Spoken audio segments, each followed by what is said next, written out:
All right, guys, I'm back with another chapter in First Samuel. We're in First Samuel chapter 2, where the header reads, let me get to it real quick, where the header reads, Hannah's Prayer of Praise. Before we get into that, though, I am back with my study Bible in my, I guess I'll say, office. We'll call this an office. And I wanted to read the prelude that kind of gives us an understanding of what the first 7 chapters of Samuel are really all about. So I'm going to go ahead and read that, and then we'll go ahead and get into chapter 2. Israel has been ruled by judges for over 200 years. Eli and Samuel are the last of these judges. Samuel is born near the end of Eli's life. He grows up in the tabernacle as a priest in training under Eli and is well qualified to serve Israel as both a priest and a judge. Although the nation has fallen away from God, it is clear that God is preparing Samuel from the very beginning to lead the nation back to right living. God is always in control. He is able to bring his people back to him. So no, that's fantastic. Now we're going to go ahead and jump right into chapter 2, where again, Hannah's prayer of praise. Then Hannah prayed, "My heart rejoices in the Lord. The Lord has made me strong. Now I have an answer for my enemies. I rejoice because you rescued me. No one is holy like the Lord. There is no one beside you. There is no rock like our God. Stop acting so proud and haughty. Don't speak with such arrogance, for the Lord is a God who knows what you have done. He will judge your actions. The bow of the mighty is now broken." Or the bow of the mighty is now broken. And those who stumbled are now strong. Those who were well fed are now starving, and those who were starving are now full. The childless woman now has 7 children, and the woman with many children wastes away. The Lord gives both death and life. He brings some down to the grave, but raises others up. The Lord makes some poor and others rich. He brings some down and lifts others up. He lifts the poor from the dust and the needy from the garbage dump. He sets them among princes, placing them in seats of honor. For all the earth is the Lord's, and he has set the world in order. He will protect his faithful ones, but the wicked will disappear in darkness. No one will succeed by strength alone. Those who fight against the Lord will be shattered. He thunders against them from heaven. The Lord judges throughout the earth. He gives power to his king. He increases the strength of his anointed one. Then Elkanah returned home to Ramah without Samuel, and the boy served the Lord by assisting Eli the priest. Now the sons of Eli were scoundrels who had no respect for the Lord or for their duties as priests. Whenever anyone offered a sacrifice, Eli's sons would send over a servant with a 3-pronged fork. While the meat of the sacrificed animal was still boiling, the servants would stick the fork into the pot and demand that whatever it brought up be given to Eli's sons. All the Israelites who came to worship at Shiloh were treated this way.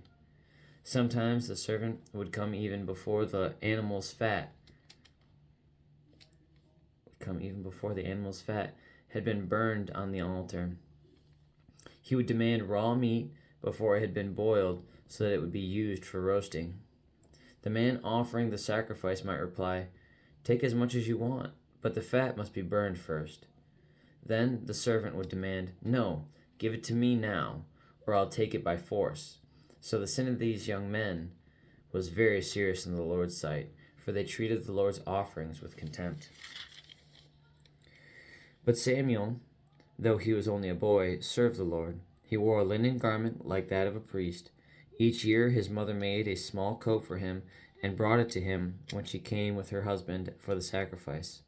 Before they returned home, Eli would bless Elkanah and his wife and say, "May the Lord give you other children to take the place of this one she gave to the Lord." And the Lord blessed Hannah, and she conceived and gave birth to 3 sons and 2 daughters. Meanwhile Samuel grew up in the presence of the Lord. Now Eli was very old, but he was aware of what his sons were doing to the people of Israel. He knew, for instance, that his sons were seducing the young women who assisted at the entrance of the tabernacle. Eli said to them, I have been hearing reports from all the people about the wicked things you are doing. Why do you keep sinning? You must stop, my sons. The reports I hear among the Lord's people are not good. If someone sins against another person, God can mediate for the guilty party. But if someone sins against the Lord, who can intercede? But Eli's sons wouldn't listen to their father, for the Lord was already planning to put them to death. Meanwhile, the boy Samuel grew taller and grew in favor with the Lord and with the people. One day a man of God came to Eli and gave him this message from the Lord: I revealed myself to your ancestors when they were Pharaoh's slaves in Egypt. I chose your ancestor Aaron from among all the tribes of Israel to be my priest, to offer sacrifices on my altar, to burn incense, and to wear the priestly vest as he served me. And I assigned the sacrificial offerings to you priests. So why do you scorn my sacrifices and offerings?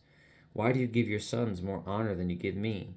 For you and they have become fat from the best offerings of my people Israel. Therefore the Lord, the God of Israel, says, I promised that your branch of the tribe of Levi would always be my priests. But I will honor those who honor me, and I will despise those who think lightly of me. The time is coming when I will put an end to your family, so it will no longer serve as my priests. All the members of your family will die before their time. None will reach old age. You will watch with envy as I pour out prosperity on the people of Israel, but no members of your family will ever live out their days. The few not cut off from serving at my altar will survive, but only so their eyes can go blind, and their hearts break, and their children will die a violent death. And to prove that I have said will come true, I will cause your two sons, Hophni and Phinehas, to die on the same day. Then I will raise up a faithful priest who will serve me and do what I desire. I will establish his family, and they will be priests to my anointed kings forever. Then all of your surviving family will bow before him, begging for money and food. Please, they will say, give us jobs among the priests so we will have enough to eat. And that is the end of 1 Samuel chapter 2. Again, this is another strong reflection of something that is really kind of near and dear to my heart.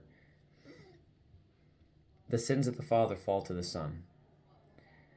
And that could not be more apparent when we see the expectation and how the actions of one family member put in a position of power or authority within the family and serving outside of the family, obviously, but definitely very much inside of the family position, taking advantage of others and knowing that future generations would be cursed because of the actions of those young men. And I don't just say that lightly also, because it's not just those young men. It's the lack of follow-through from the father as well. To what extent would be expected, I'm unsure. I'm unsure of how a Levitical priest would discipline his sons. I can't imagine it'd be anything different than what God would expect based on the laws of the time. And so to not have a more stern, firm hand with his sons ended up cursing him, his sons, and generations to follow. That's pretty eye-opening, especially as a father. I have 4 wonderful children. If I'm not going to be a good example to them, and even if I am a good example to them, if I allow them to stray from the path to where I can apply influence and, share God's love, all those things, if I choose not to do that in an upright manner or in a timely manner, that can be to the downfall of my entire family, let alone generations to come.